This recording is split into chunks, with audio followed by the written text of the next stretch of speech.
उन्होंने भारतीय जनता पार्टी का चोला पहन रखा है। वो नकली मुसलमान है साहब, वो पार्टी के लिए काम कर रहे हैं, मुसलमानों के लिए काम नहीं कर रहे। बांटो की राजनीति कर रहे हैं, हिंदू मुस्लिम बांटो, 80-20 की राजनीति कर रहे हैं ये लोग। वक्फ बोर्ड बिल लोकसभा में पास हो गया है। इसको लेकर हमारे साथ कुछ लोग हैं।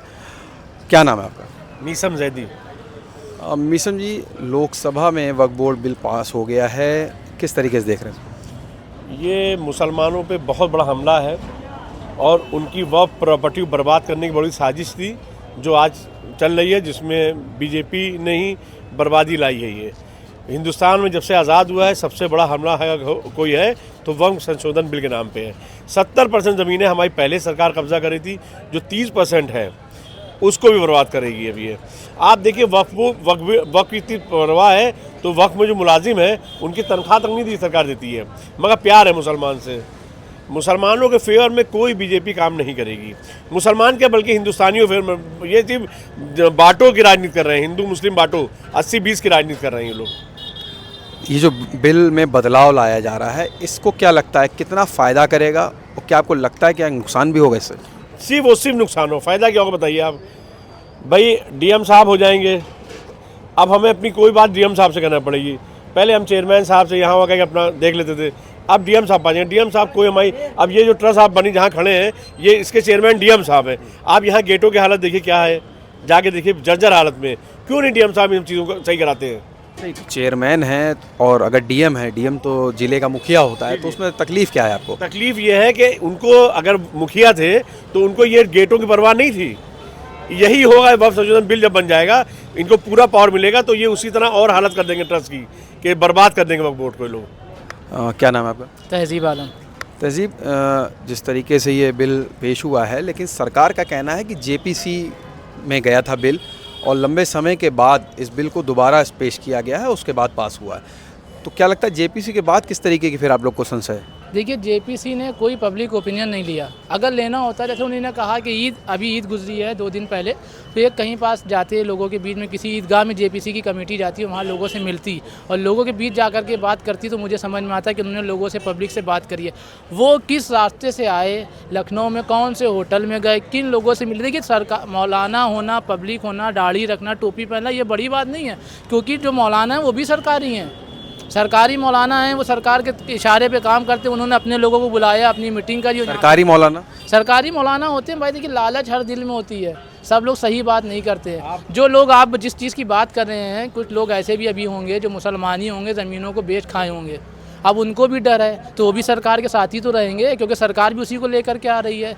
अगर कोई भी चीज़ बचाने की बात होती है तो उस जिसकी चीज़ होती है उन लोगों से मिल करके बात करी जाती है। किसी अच्छे आलिम से बात नहीं करी गई, किसी अच्छे स्कॉलर से बात नहीं करी गई, समाज के अच्छे लोगों के बीच में नहीं जाया गया। उसके बावजूद आप बिल लाए, आपने कहा मैं तो पेश करूँगा लोकसभा में। आप 8 घंटे 10 घंटे, भाई मैंने कैबिनेट मिनिस्टर साहब की जो उनकी होती है बाइट, मैंने वो देखी। उन्होंने कहा कि 8 घंटे 10 घंटे जितनी देर बहस हो पाए मैं करूँगा। यानी ये किसी तरीके से बहस करने को तैयार है, अपनी गलती मानने को नहीं तैयार है कि मैं गलत बिल ला रहा हूँ, आप अमेंडमेंट क्यों कर रहे हैं। कौन चाहता है कि आप अमेंडमेंट करिए? क्यों? क्योंकि चुनाव आने वाला है, तो आप ये चाहते हैं कि अमेंडमेंट हो, भारत में विभाजन हो, हिंदू मुसलमान चलता रहे, बस इसी के लिए ये वक्फ बिल लेकर के आए। तो उसमें तो सरकार के जो मंत्री हैं उनका भी कहना है कि जो मुस्लिम समुदाय के अलग अलग जाति वर्ग के लोग हैं उनको भी शामिल किया जा रहा है, उसके अलावा जो गैर मुस्लिम लोग हैं उसको भी शामिल किया जाए। तो उसमें समस्या किस बात की है? जिनको शामिल किया जा रहा है वो भारतीय जनता पार्टी के लोग हैं, वो मुस्लिम लोग नहीं हैं, क्योंकि उन्होंने कमल का झंडा हाथ में रख रखा है, उन्होंने भारतीय जनता पार्टी का चोला पहन रखा है। वो नकली मुसलमान है साहब, वो पार्टी के लिए काम कर रहे हैं, मुसलमानों के लिए काम नहीं कर रहे।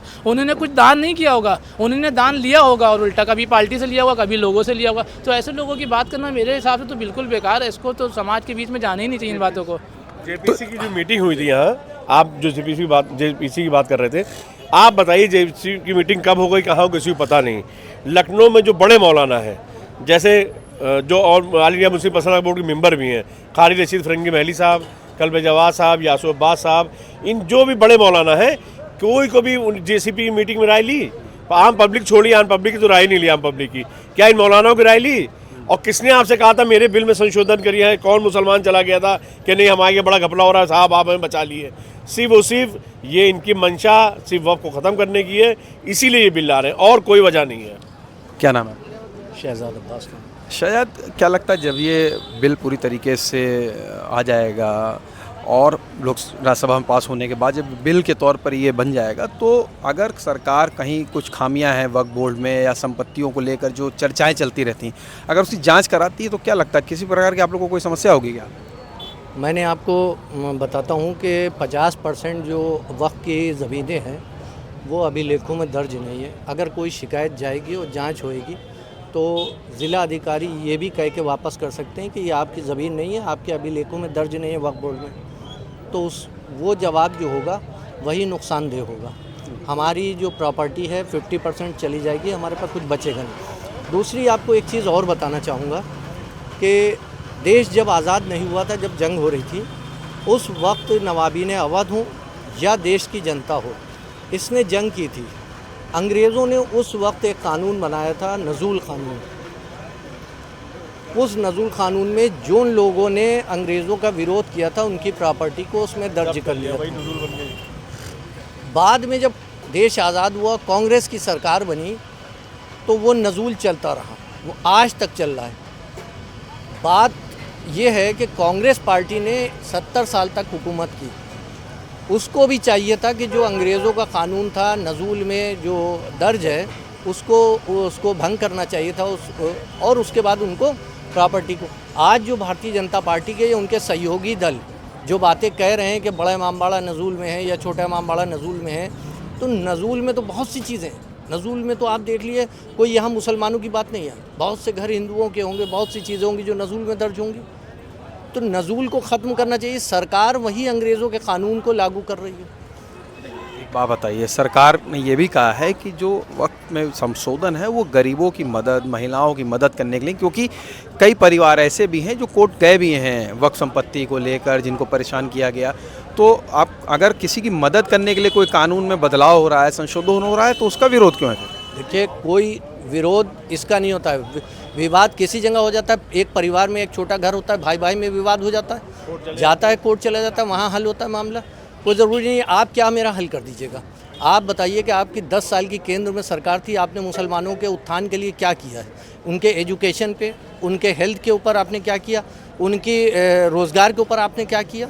3 चीज़ें जो हैं वो मूल होती हैं जो गरीबों के लिए। आप क्या 2 किलो 5 किलो राशन दे रहे हैं, आप क्या समझ रहे हैं आप बहुत भला कर रहे हैं?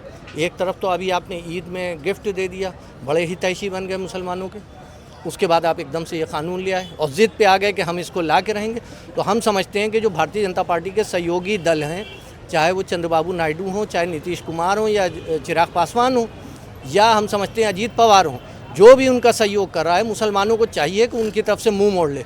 जिस तरीके से बाबरी मस्जिद के बाद कांग्रेस को यहाँ आने नहीं दिया, यूपी के अंदर हाशिए पे ला के खड़ा कर दिया, तो हम समझते हैं कि अब इनके साथ भी यही होगा।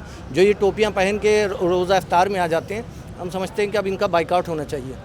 तो आपको लगता है कि ये बिल अभी राज्यसभा में भी जाएगा पास होने के लिए, तो अभी किस तरीके की आप उम्मीद लगा के बैठे हैं कि कुछ लोग जो विपक्ष है किस तरीके की आपको लगता है कि काम करें? विपक्ष उसका विरोध कर ही रहा है।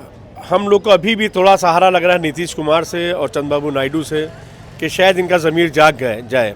जो मुसलमानों में खड़े होकर नमाज़ पढ़ते थे, टोपी लगाते थे और मुसलमानों को अपना भाई कहते थे, शायद इनका ज़मीर जाग जाए, मदद कर दें। अगर मदद कर देंगे तो बहुत अच्छा, नहीं करेंगे तो मुसलमानों को ऐसे लकड़बग्गों से, बनावटी लोगों से दूरी बना लेना चाहिए जो वक़्त पड़ने पे मुसलमानों को साथ छोड़ के भाग गए। जैसा कि इन्होंने कहा, इसी में आखिरी सवाल अब हमसे करेंगे कि आपने जैसे कहा कि जो नेता हो गए हैं, जो मौलाना नेता हैं, जो लोग मुसलमान होते हुए भी मुसलमानों का विरोध कर रहे हैं, तो ऐसे लोगों के लिए इस बिल के बाद या इस बिल के समय ही या इसके बाद किस तरीके का आप लोग विरोध करेंगे? देखिए, जो बिल लेकर के आए हैं, ना किसी मौलाना का विरोध है, ना किसी पब्लिक, ना किसी नागरिक का विरोध है। जो ये कानून लेकर के आए हैं, जिन लोगों को ये शामिल करना चाहते हैं, जो वक्फ अमेंडमेंट कर रहे हैं, उन नीतियों का विरोध है, उनकी बातों का विरोध है। अगर इसको सुधार लें और सही कर लें, ये वापस ले लें, तो 2024 या उससे पहले का वो कानून बना हुआ उसी को लागू कर देते हैं, तो मेरा सरकार से कोई विरोध नहीं है। क्योंकि वो कानून जैसे चल रहा है वैसे चलता रहे, कोई बात नहीं। लेकिन अगर आप इसको हड़पने की सोचेंगे, आप अगर इसमें लालच अपने दिमाग में रख करके सोचें कि विभाजन करें, इसको हड़प लें, सब बर्बाद कर दें, तो ये नहीं हो पाएगा। विरोध के लिए देखिए, हम लोग कभी भी आप देखिए देश की आज़ादी के टाइम पे लोग, हम तो भाई अभी बहुत नौजवान हैं, बुजुर्गों ने बताया कि किसी मुसलमान की पीठ पे गोली नहीं पड़ी थी, सबकी छाती पे पड़ी थी, तो हम वो मुसलमान हैं। अगर मेरी छाती पे गोली पड़ेगी तो मैं खाने की तो, लेकिन देश के लिए, देश हित के लिए। लेकिन अगर देश को बर्बाद करने के लिए, विभाजन करने के लिए कोई काम किया जाएगा, उसका विरोध करने के लिए हम लोग खड़े हैं। तो आपने सुना यहाँ के लोगों को, जिनका मानना है कि हालांकि लोकसभा में जो बिल पास हो गया है, राज्यसभा में बिल पेश होना है भी, इनका मानना है कि इनसे जो नायडू हैं और नीतीश कुमार हैं, इनसे ये मदद की गुहार कर रहे हैं कि वो लोग इस पर दोबारा चर्चा करके इस बिल को रोकने की कोशिश करें। जितेश अवस्थी, संवाद लाइव के लिए।